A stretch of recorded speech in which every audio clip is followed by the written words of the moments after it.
वो बदतमीज, मेरे से पीछा कर रहा है, मुझे छेड़ता है, अरे बदतमीज, अरे मेरी बात, अरे देखो देखो, सब लोग देखो, ये मेरा पीछा कर रहा है। अरे आप मुझे क्यों मार रही हैं? क्योंकि तुम मुझे छेड़ रहे हैं। अरे मेरी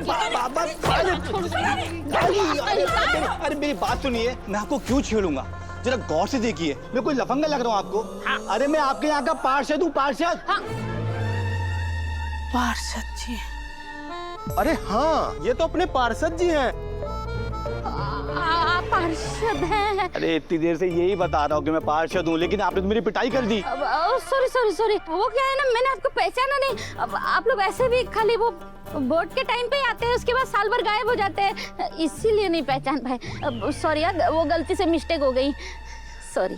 देखिए, मुझे आपसे कुछ जरूरी बात करनी थी, इसलिए मैं आपके यूँ पीछे पीछे आ रहा था। अच्छा, हाँ तो चलिए, यहाँ पास में ही मेरा घर है, वहाँ चल के बात करते हैं। मैं आपको अच्छी अदरक वाली चाय बना के पिलाऊंगी ना, ये दर्द सब ठीक हो जाएगा। आइए ना, आइए आइए आइए आइए। अरे नमस्ते पार्षद जी, आइए आइए। नमस्ते नमस्ते, बैठिए बैठिए। आप भी बैठिए। हाँ मैं पानी लेके आती हूँ। हाँ। अरे गोपाल जी, मैं तो आ ही रहा था हाँ। पुष्पा जी से मिलने, लेकिन पुष्पा जी ने मुझे सड़क छाप गुंडा समझ के रास्ते में टोकाई लगा दी। अरे माफ करना पार्षद जी, मुझे बड़ा अफसोस है। पुष्पा जी क्या करती हैं आप? मैं अभी अदरक वाली चाय बना के लाती हूँ। नहीं नहीं पुष्पा जी, चाय वगैरह छोड़िए, मैं जो बात करने आया था ना, पहले वो बात कर लेते हैं। अरे पार्षद जी, आपको पुष्पा जी से क्या काम है? देखिए गोपाल जी, मुझे आपके परिवार की पूरी जानकारी है। आपकी बेटी की शादी आर्यवर्धन जी से हुई है और वर्धन परिवार का फुल सपोर्ट है आपको। और पुष्पा जी ने पिछले कई दिनों से जनता की खूब सेवा की है, इसलिए मैं चाहता हूँ इस बार महिला उम्मीदवार बनके हमारी वार्ड की सीट से चुनाव लड़ें। एक मिनट पार्षद जी, आपको शायद बहुत बड़ी गलतफहमी हुई है।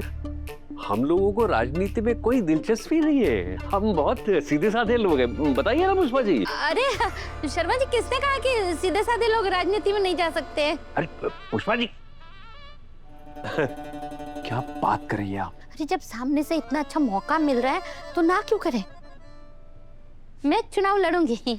देखिए देखिए पुष्पा जी, आप बहुत सीधी हैं और राजनीति सीधे लोगों के लिए नहीं होती है। आपको नहीं जमेगा पुष्पा जी। को क्या पता मुझे क्या जमेगा क्या नहीं जमेगा, मैं क्या कर सकती हूँ नहीं कर सकती, वो मैं देखूंगी ना, मुझे पता है। ठीक है, मैं लड़ूंगी। नहीं सुनिए, आप मेरी बात नहीं समझ रही। आप नहीं समझ रहे, आप मेरी बात समझिए। मैं कर सकती हूँ, आपको नहीं एक मिनट, मेरी बात सुनिए। मैं जानता हूँ इतना बड़ा फैसला एकदम से नहीं ले सकते, आप लोग पहले आपस में थोड़ा विचार कर लीजिए। और पुष्पा जी, मेरा कार्ड है, इसमें मेरा नंबर लिखा हुआ है। आपका जो भी फैसला हो ना, तो मुझे एक बार फोन जरूर कर देना। अब मैं चलता हूँ, धन्यवाद।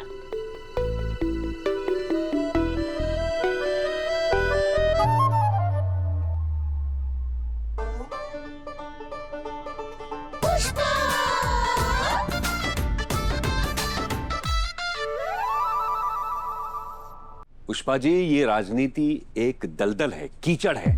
इसमें एक बार उतरोगी ना तो धंसती चली जाओगी। हाँ हाँ, बाहर से देखने वाले सारे ना ऐसा ही बोलते हैं, लेकिन अगर किसान सोच ले ना कि मैं कीचड़ में नहीं उतरूंगा, तो वो हल कैसे चलाएगा, कैसे धान उगाएगा जमीन में? अब किस बात का संबंध किस बात से जोड़ रही है?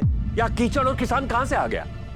मुझे पता है, किसान देश के लिए अनाज उगाता है और नेता देश को लूटता है। दोनों में जमीन आसमान का फर्क है। मेरी बात मानिए, ये बात यहीं पे खत्म कर दीजिए। बात तो अभी शुरू हुई है।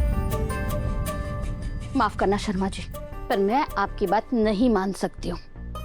मेरा औहदा अब और बढ़ चुका है। आर्या जी की वजह से पूरे मोहल्ले को पता है कि मैंने सबकी कितनी मदद की है, तभी तो पार्षद जी खुद चलकर यहाँ आए हैं। पुष्पा जी, पार्षद जी आपकी मदद को देखकर नहीं आए थे, पार्षद जी आर्या जी के नाम को देखकर यहाँ तक आए थे। लोग हमें अहमियत इसलिए दे रहे हैं क्योंकि हमारे दामाद आर्यवर्धन जी है। मेरी बात मानिए, गलतफहमी में फंसकर इस आग से मत खेलिए। जब किस्मत दरवाजा खटखटाती है ना, तो लपक करके दरवाजा खोल दिया जाता है, कुंडी लगा करके सो नहीं जाते हैं। और अगर आर्यवर्धन जी हमारे दामाद हैं, तो मैं उनके नाम का फायदा क्यों ना उठाऊं? अब मैं पीछे नहीं हटने वाली हूँ। मैं चुनाव लड़ूंगी भी और जीत कर भी दिखाऊंगी, देख लेना आप। पुष्पा जी, इस कीचड़ में धंस कर हमारा परिवार बर्बाद हो गया तो, हमारी अगर बदनामी हुई तो, वो क्या कहते हैं, स्कैंडल हो गया तो हमें बचाने कौन आएगा? पुष्पा जी, आप अपने नाम और ताकत के आगे कुछ नहीं देख रही हैं। आप अंधी हो गई हैं। मैं अंधी नहीं हूँ, बल्कि मैं दूर तक देख पा रही हूँ, और अगर आप नहीं देख पा रहे हैं ना, तो मैं उसका कुछ नहीं कर सकती हूँ।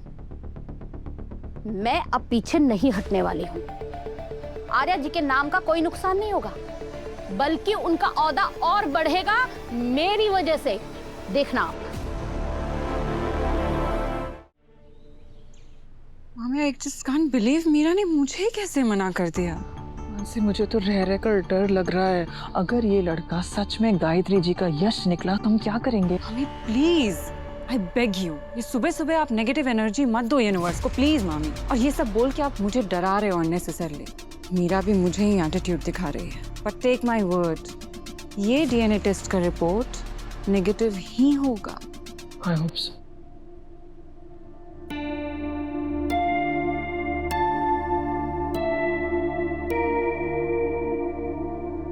आराम से, आराम से। हाँ, स्लो स्लो स्लो। हाँ, करेक्ट करेक्ट।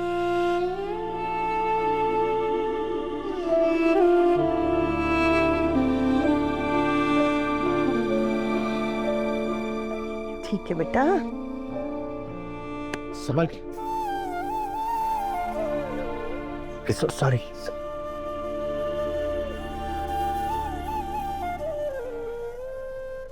हर्ष, आओ बेटा, यहाँ आओ।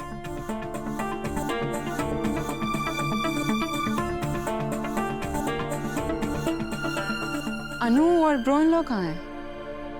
वो लोग गांव देवी मंदिर गए हैं मेरी मन्नत पूरी करने। बरसों पहले मैंने मन्नत मानी थी कि जब मेरा बेटा मुझे वापस मिल जाएगा तो मैं वहां आके पूजा करूंगी, इसलिए वो दोनों वहां गए हैं। मॉम, अभी डीएनए टेस्ट की रिपोर्ट्स आई नहीं है, और जब तक रिपोर्ट्स नहीं आ जाती तब तक कुछ भी प्रूफ नहीं होता है, राइट? मानसी, मैं तुम्हारे साथ कोई बहस नहीं करना चाहती। सच्चाई क्या है ये मुझे पता है। ओके, बहस नहीं करते। फॉर अ चेंज मॉम, इस बार हम एक शर्त लगाते हैं। अगर ये आदमी आपका बेटा हुआ तो आप जो बोलेंगी मैं वो करने को तैयार हूँ। लेकिन अगर ये आपका बेटा नहीं हुआ मॉम, तो मैं जो बोलूंगी इस घर में सिर्फ वही होगा। इस घर के सारे डिसीजंस मैं लूंगी। मानसी, तुम ये क्या कर रही? माँ के साथ ऐसे क्यों बात कर रही? हर्ष, ठीक है,